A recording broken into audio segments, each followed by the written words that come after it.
Coloniser d'autres planètes, c'est un peu l'aventure cosmique suprême. Ce défi a nourri l'imagination des hommes pendant des siècles et nous en rêvons encore aujourd'hui. L'une des meilleures candidates est la planète Mars. Ce n'est pas surprenant. Mars est une planète rocheuse qui ressemble à la Terre à bien des égards et sa surface présente même d'anciennes traces d'eau. Cela en fait donc une destination de choix pour la colonisation. De nombreux scientifiques travaillent sur des projets visant à envoyer des humains là-bas afin d'y établir une communauté permanente. Mais y a-t-il d'autres candidates ? Il y a de nombreuses planètes et lunes dans notre système solaire. Alors pourquoi ne pas se tourner vers d'autres destinations ? Par exemple, Cérès. Cérès est un véritable joyau. C'est une planète naine, pas une planète à part entière, tout comme Pluton. Elle se trouve dans la ceinture d'astéroïdes entre Mars et Jupiter. C'est la planète la plus proche du Soleil et elle est minuscule. Elle fait à peu près la taille du Texas. Alors, pourquoi la choisir ? Parce que Cérès pourrait abriter de précieuses ressources. Sa surface est couverte de cratères et d'autres particularités géologiques. Et les scientifiques pensent qu'au-dessous, il y a une épaisse couche de glace d'eau. Ce qui signifie qu'en profondeur, il pourrait y avoir un océan d'eau liquide. Si c'est le cas, Cérès pourrait constituer une précieuse ressource pour nos futures missions. Elle pourrait fournir l'eau nécessaire à notre exploration du système solaire. Alors, pouvons-nous la coloniser ? Et si oui, comment faire ? En fait, de nombreux scientifiques et passionnés de l'espace ont proposé cette idée. Pour coloniser Cérès, il faudrait utiliser les mêmes méthodes que celles utilisées pour établir des colonies sur la Lune, sur Mercure et sur les satellites de Jupiter et de Saturne. Et ce n'est pas si difficile que ça. Il faut juste trouver comment s'adapter à une atmosphère très ténue, à des températures extrêmes, à la pression et à tout un tas de choses désagréables. Mais gardons espoir. Au final, il ne s'agit que d'une question de ressources. Nous aurons besoin d'eau, de minéraux et d'autres matières premières. Ainsi, nous pourrions créer une colonie autonome. Et par chance, Cérès en regorge. Nous commencerions par installer des habitations dans les cratères. Nous construirions des dômes pour nous protéger de toutes sortes de dangers, comme les radiations. Nous exploiterions également le régolithe de la ceinture d'astéroïdes. Le régolithe, qui est la partie du sol recouvrant la roche-mère, résulte d'une altération cosmique. C'est un peu comme la couche superficielle de la surface lunaire. Pourquoi en avons-nous besoin ? Parce que nous pourrions l'utiliser pour imprimer en 3D des fondations près de la glace, afin que nos bases soient situées près de l'eau. Nous utiliserions ensuite ces fondations pour imprimer d'autres structures, comme des maisons. Nous collecterions également de la glace et des molécules organiques pour créer de l'eau. Et en combinant l'eau avec le régolithe, nous obtiendrions un sol dans lequel faire pousser des plantes et de la nourriture. Merveilleux! Il y a aussi une autre option, créer une colonie sous le sol, c'est-à-dire juste à côté de la croûte glacée de la planète. Si dans l'avenir notre science nous le permet, nous pourrions accélérer la rotation de Cérès. Ça a l'air fou, mais ce serait très bénéfique. Cela nous aiderait à créer une gravité artificielle dans les colonies souterraines.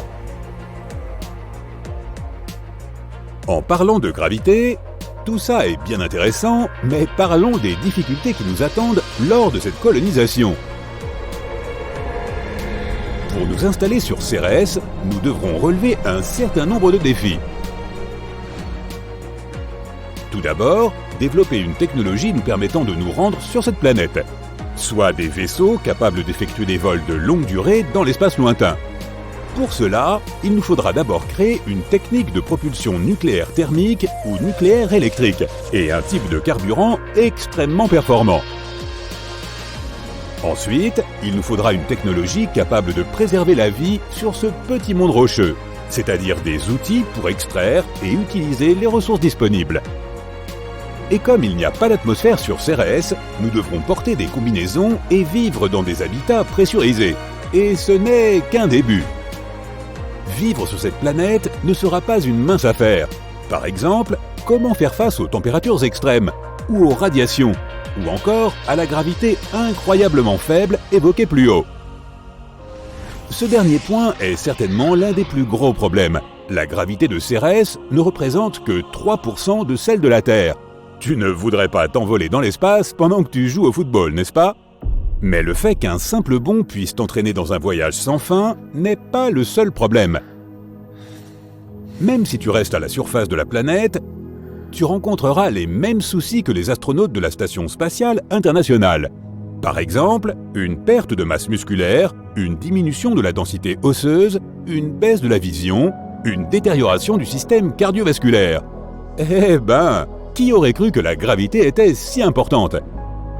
Si nous voulions survivre sur Cérès, il nous faudrait donc soit un tas de médecins, soit une gravité artificielle.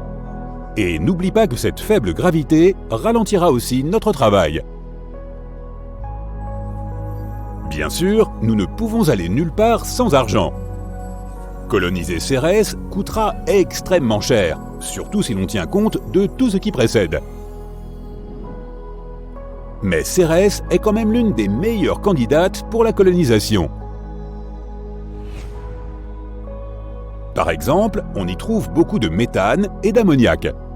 Ils peuvent être transformés en combustible ou en azote gazeux. Alors, pourquoi ne pas s'en servir pour coloniser Mars et Vénus?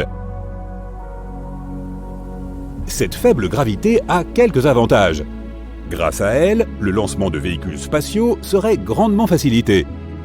Nous gaspillerions beaucoup moins de carburant et les voyages entre Cérès et d'autres planètes seraient beaucoup moins chers. Ainsi, même si Cérès ne devient pas notre résidence permanente, elle peut devenir un bon pôle de transport, une espèce de gare spatiale. Nous pourrions l'utiliser comme base pour extraire des matériaux utiles dans la ceinture d'astéroïdes. Ensuite, nous transporterions tout ça vers Mars ou vers la Terre. Elle pourrait également devenir une station de ravitaillement pour les vaisseaux qui voyagent au-delà du système solaire. Toute cette science-fiction est plutôt géniale, n'est-ce pas? Mais je crois que toute tentative de création d'une base permanente dans la ceinture d'astéroïdes devra attendre. La colonisation d'autres planètes est une tâche difficile et complexe. Elle nécessitera la coopération et l'expertise de nombreuses personnes différentes, ainsi que le développement de nouvelles technologies et la résolution de nombreux problèmes. Avant d'aller sur Cérès, nous devons construire des infrastructures sur la Lune, sur Mars et quelque part entre les deux. Sinon, l'entreprise coûtera beaucoup trop cher et échouera très probablement avant même que nous ayons pu atteindre la planète naine. Mais plus nous créerons de colonies, plus nous aurons de chances de nous installer un jour sur Cérès. Cela ouvrira non seulement la ceinture d'astéroïdes à l'exploitation économique, mais nous servira également de tremplin vers les confins du système solaire. La colonisation des lunes de Jupiter pourrait s'en suivre.